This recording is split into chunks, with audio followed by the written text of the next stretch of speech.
আশা করছি সকলেই ভালো আছেন। তো চলুন WBPSCর তরফ থেকে আরেকটি ICDS সুপারভাইজারের নোটিশ। তো কি সেই নোটিশ? অবশ্যই ভিডিওটি শেষ পর্যন্ত দেখবেন, ভিডিওটি স্কিপ না করে।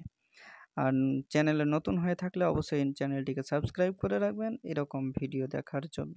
তো চলুন কি সেই নোটিশটি। In the context of extension of validity of residual panel of candidates for appointment to the post of ICDS supervisor under the Department of Women and Child Development and Social Welfare on the basis of the results of ICDS supervisor recruitment examination 2019 adventure number দেওয়া আছে। It is hereby notified for all concerned that the same has been extended up to 31 2025।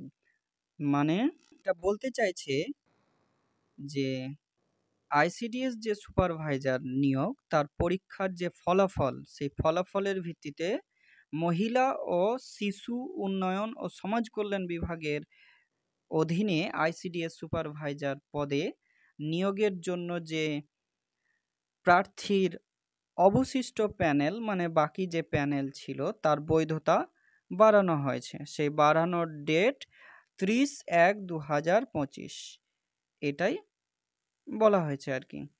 তো চলুন, ভিডিওটি ভালো লেগে থাকলে অবশ্যই like করবেন, কমেন্ট করবেন, যদি কোনো কিছু প্রশ্ন থাকে অবশ্যই কমেন্ট করবেন।